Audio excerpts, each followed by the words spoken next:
Hey, how's it going? I'm Rory. I'm the technician that's going to show you the walkthrough. First, you can get you a wax ring to put around here. We'll make your turning radius a little bit quieter whenever you're traveling down the road or whenever you're turning it. Have your 7-way power cord located up here. Plug this into the back of the vehicle. Provides 12-volt power for it. Also does your running lights, tail lights, stop lights, and all. Electric brakes, provided that your vehicle has brake controller. You'll be able to utilize the brakes on the camper. Also have your breakaway cable in here, which needs to be attached to the hitch whenever you get hitched up. If anything happens, this will pull a pin out, which will lock the brakes up on the camper. You can store your 7-way power cord up here, and yes, birds do like to make a nest in here, so please be careful of that.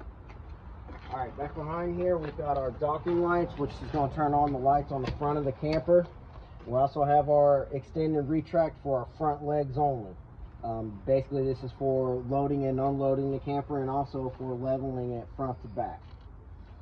Top compartment here, actually I don't have no keys to unlock everything. Battery compartment is located underneath here. You also have a battery disconnect switch, which is located right there, the red one. Whenever we are using the camper, we want the disconnect turned on. When we're not using the camper and the camper's sitting idle, we need to shut it off. That way we don't drain the battery. Also, this does have solar charging on it, so as long as it is out in the sun, not a cloudy day, then the battery will be maintained by the solar charge on the unit. Alright, this is your generator compartment. Yes, it has been started up and checked to make sure that everything switches over properly. Please make sure you can leave this compartment door open if you like to, but please keep the cover on here. These are designed to be ran with the cover on, so don't think that you're gonna, help it out by cooling it off by having the cover open. That is not true. You will actually damage it, because it is designed to be closed and to cool off with it closed. All right. Off to the driver's side here, we have one LP tank. This is not the one that has the selector switch or the sight glass. This is on the passenger side. But these are refillable. They have been purged and filled. So take these to any U-Hauls or Ace Hardware, anybody that refills propane tanks, and let them refill it for you. All right, water station here. This is for both of your toilets. So whenever you hook up your sewage hoses, make sure you've got both of them connected. Whenever you turn the water on here, this will fill both black tanks up at the same time. So don't think that you're just doing one at a time. You're actually doing both of them. So make sure you have a sewage hose connected to both ends and opened up so that it can drain. Fresh water connection, basically just set the water hose inside here. This is how we're going to fill our fresh water tank. Don't need to have it full speed, just need to have a little bit to fill it up. You can over pressurize it and expand it and damage it, rupture it. CD water connection, run your water hose from the CD connection to here, turn the water on. This provides the camper with water. Spray port, there is a blue spiral hose located in the front compartment, which you'll quick connect in here. Got a spray head, spray nozzle on it, so that you can spray yourself off for your motorcycles or dirt bikes or whatever. Outdoor shower has a hot and cold water. Once again, if you need to rinse yourself off, your dog off before you get into the camper, you'll have an outdoor shower here. All right, cable and satellite, these are marked appropriately, so your cable connection will be on the left, your satellite connection will be on the right. All right, sewers station, we have 2 gate valves here. You see we've got our black gate valve, we have our gray gate valve. This is for the front of the camper. The rear of the camper with the half bath in the hauler section has its own sewer connection and its own gate valves. All right. All right, wheels and tires. 110 psi maximum pressure on the tires. I have them set for 105. I get 5 pounds for heat expansion as you're traveling down the road. We also need to get a hold of these lug nuts. Those lug nuts need to be torqued to 100 foot-pounds. Check them before each trip. That way you can make sure that your wheels will not have any kind of rim issues. All right, rear sewer connection here. Pop your hose on, pour your gate valve open. Whenever you're going to flush the black tanks, we need to make sure we have them closed until they reach full. When they reach full, we pull the gate valve open to dump. All right, your power cord. This is going to have a 50 amp power cord with the unit. The outside auxiliary fuel station.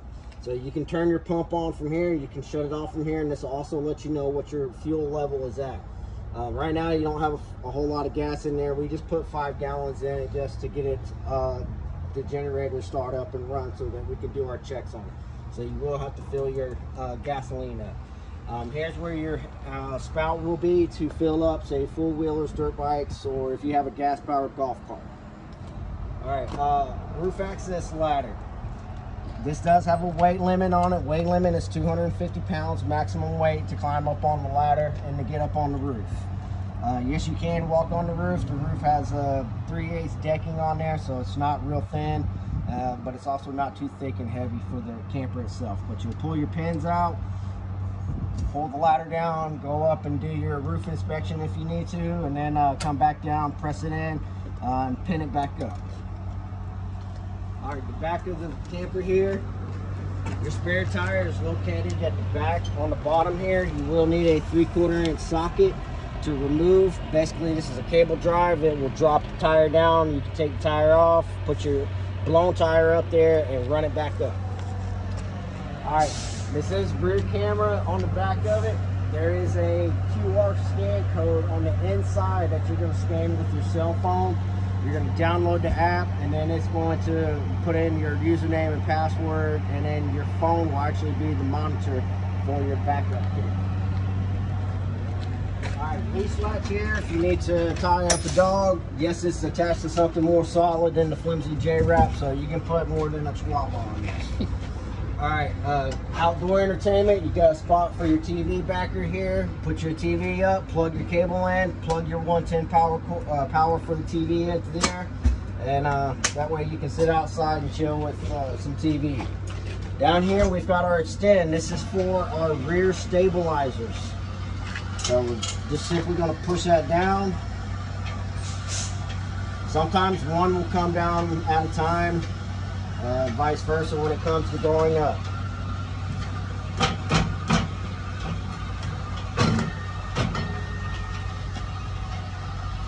Basically, once these hit the ground and you hear the motor start to take on a torque, take on the load, then it's time to stop.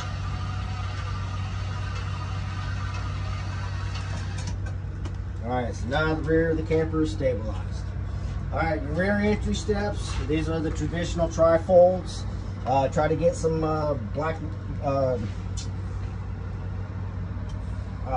grease. We don't want anything that's going to attract dirt, but we need to hit the joints on the inside here. Make sure that they don't rust up and swell up, because then it'll be a monster to open up. All right, awnings. You got your awnings front and rear. They both open and close from inside at the control panel. As you well know, anytime you leave the camper, please run your awnings in. That way the wind doesn't get a hold of them and tear them up and rip the arms off of the wall and tear the fabric up. All right, outdoor kitchen here, which is locked, but you have your refrigerator, your ice maker, and a little sink over here. No TV outside here. That's going to be for at the back end of the camper. Also have another spray port location for your spray hose. LP quick connect. For the cooking, if you have a grill or what have you, you can easily use the quick connect down here for your LP. And then whenever you're not using it, make sure the plug goes in. That way we keep dirt and debris out of it. All right, water heater is going to be at the front up here. This is a dual fired electric and also LP fired. Everything switches on from the inside. All you got to do is turn the switches on. Water heater will take over, automatically heating the water. There's no sparking or anything like that. It will fire off on its own. All right, entry steps here. Entry steps, we need to have the door wide open. We've got these flanges on the side. These are basically to keep the steps from falling into the unit. Also, on here we have these wings or fins here. This we can easily pull the leg out, but we have to press to come back in. Now, whenever we're setting the steps up, we need the black part to sit directly on the threshold. We can't have it up like this. If we do that, we're not going to be able to close our door, and then we're going to possibly do damage to it.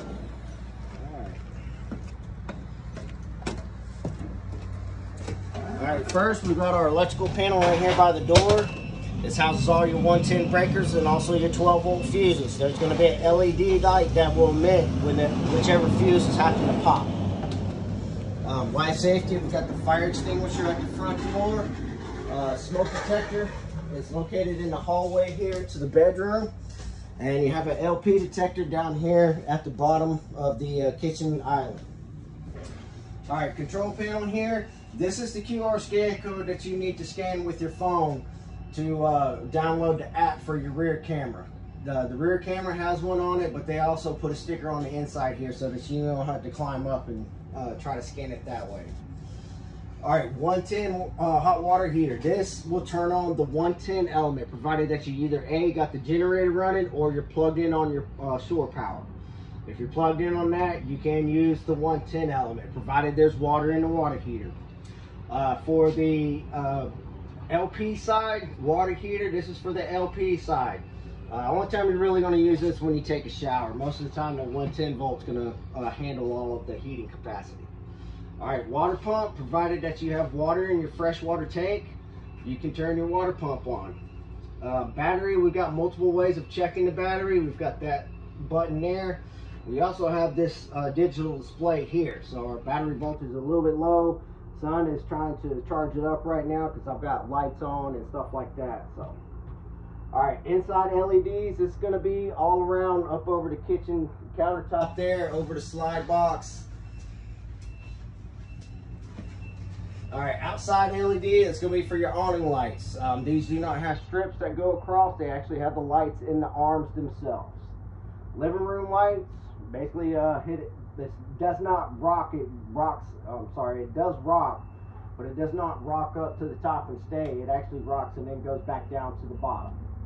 Same thing for your kitchen lights. Your porch light and your stem light, those do go up and stay up when you press them to turn them on. All right, front awning and your rear awnings, make sure you're clear on everything whenever you go to open them.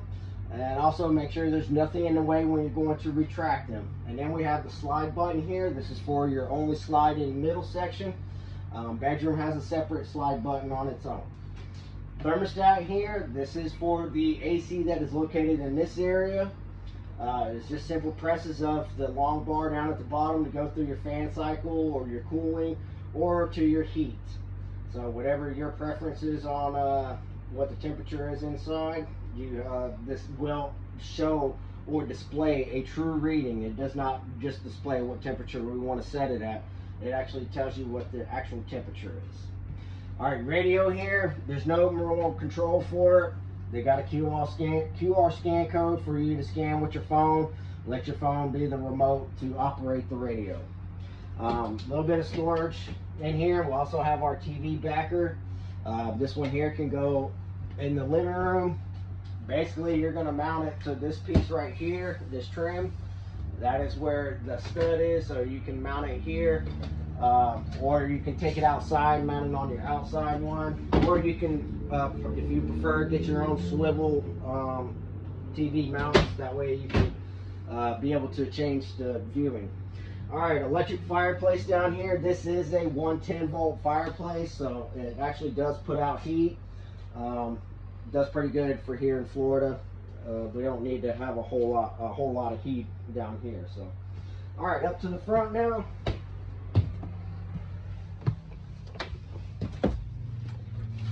All right, the bedroom area. We've got the fire escape window on the passenger side if we need to jump out. Up at the front here, we've got our 110 receptacles on both sides, just in case CPAP sleepers.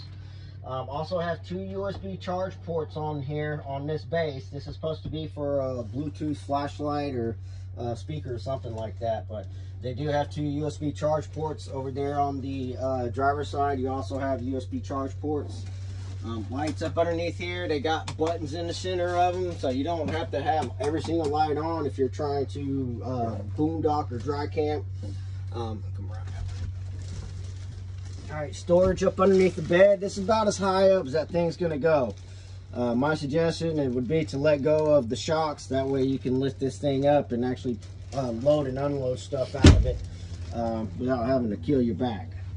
All right, bedroom light here. This is for the main light, and then we have a light over the slide box for whenever it's at night. The slide button itself for in and out, and then we also have a thermostat here that serves this air conditioner. Both of these air conditioners do work together, so you have both of them on, you're going to cool the camper a lot faster. All right, over here you've got your wardrobe. This is where your closets slash dresser, if you want to call this a dresser. But you got a closet on this side, overhead storage, and then of course everything over here. To be it for this area, we'll go to the bathroom now. All right, bathroom has a large medicine cabinet. Also have a plastic sink, a little bit of storage up underneath here. Be aware that plumbing is exposed, so whenever you're packing stuff in here, be careful not to crack or slice any of the plumbing fittings.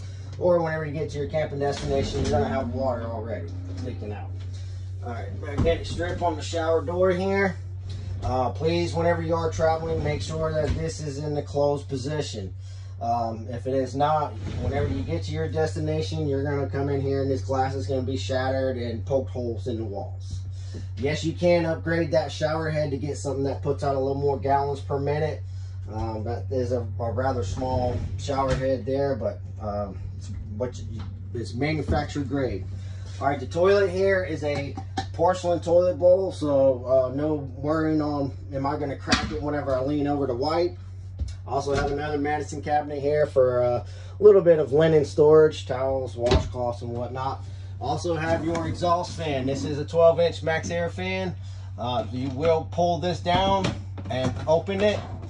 This is something else that you need to make sure that you close whenever you leave the camper. If you leave it open, it starts to rain, you're pretty much going to waterlog your bathroom.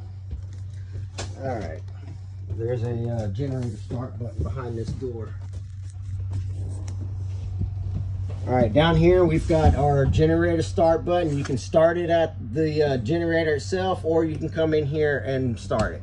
Normally whenever we go to start the generator up, we press till that light comes on, and then we give it a good 3 to 5 seconds, and then we can start the generator. All right, over on the driver's side here, we've got the couch slash kitchen area.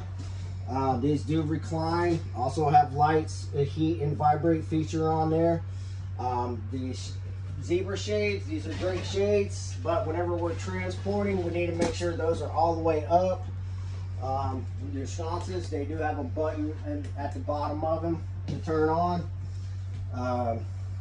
The pantry, you do have to twist the knob. It's not a magnetic door, so you do have to twist it and pull it. There are a couple lights in there to turn on whenever, if you need to see at nighttime or what have you. Refrigerator, this is a 12-volt compressor refrigerator, so as long as you're plugged in on your 7-way power cord, you're actually powering up the refrigerator as you're traveling down the road. This does not require propane and no 110, so it's just strictly 12 volts only. All right, the kitchen area here, we've got our cabinets. We also have our 110-volt microwave. That's a 900-watt microwave. It's not 1100 watts, so your cooking times are going to have to be added a little bit longer. Definitely got enough cabinet space around here. The kitchen sink. I strongly recommend whenever you get through with this, wipe this out, not unless you want a spot rusted all over the strainer here. The keys for the unit, you have 2 entry doors. So you have 2 sets of entry keys, which are the purple ones. The 751 is for the compartments.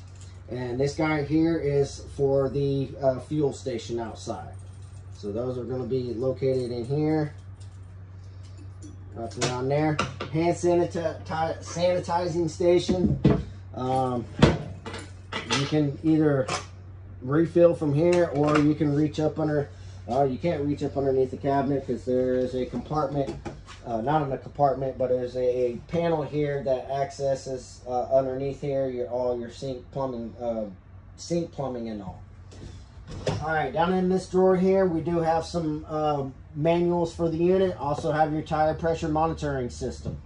So just plug this into your vehicle. The tire caps are already on the tires, allowing you to watch your tire pressures as you're going down the road. Just in case one of them starts to have a slow leak, you'll be able to determine that before it actually blows out.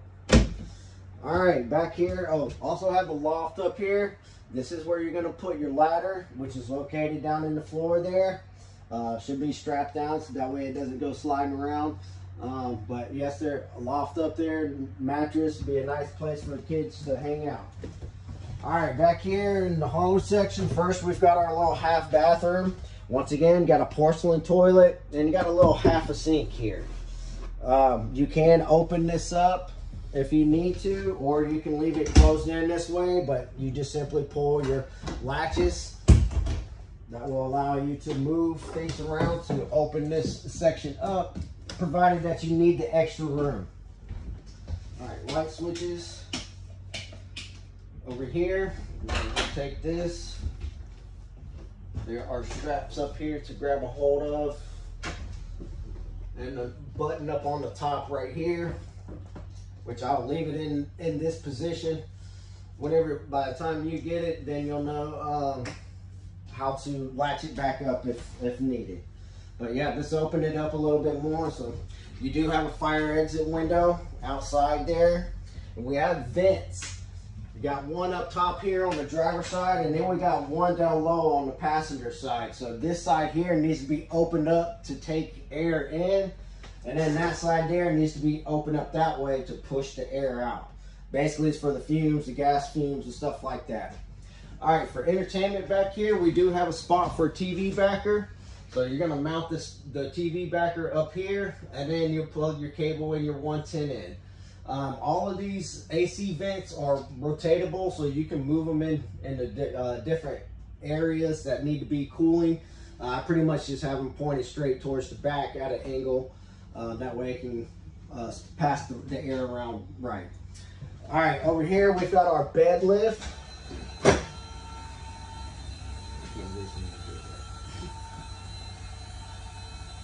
All right, I'm gonna leave this in a position like this with the bed down and the chairs up, but I will show you how to reconfigure everything to either make double beds or to make room for hauling stuff. This here is a black tank treatment, which is going to go for the black tank back here. They screw it up on the top here.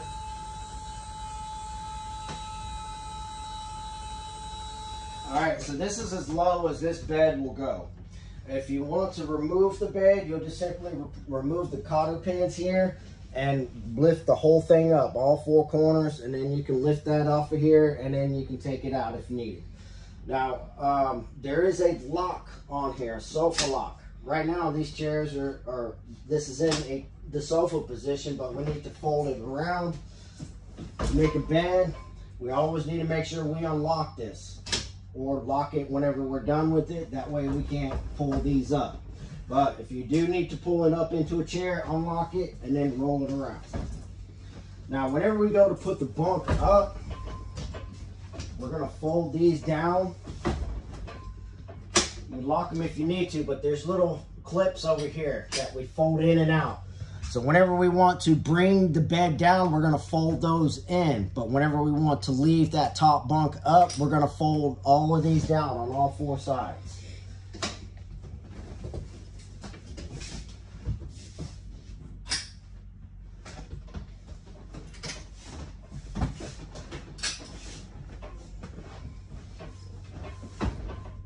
Alright, so now we're going to push it up.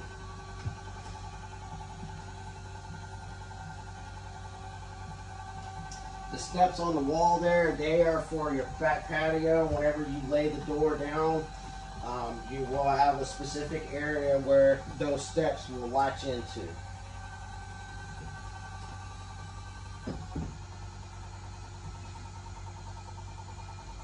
Battery's a little bit lower right now, so it is moving a little bit slower than it would. But plugged in or generator running, it'll go up a lot faster.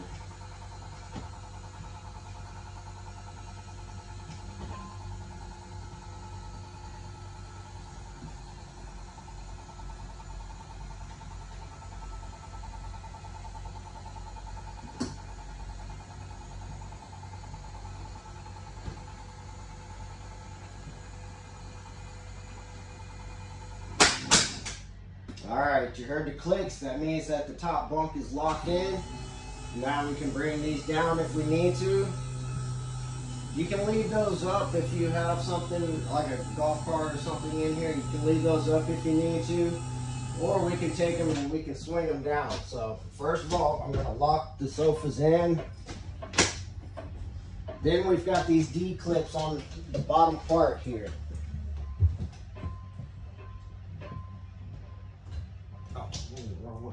All right, so now we got those up.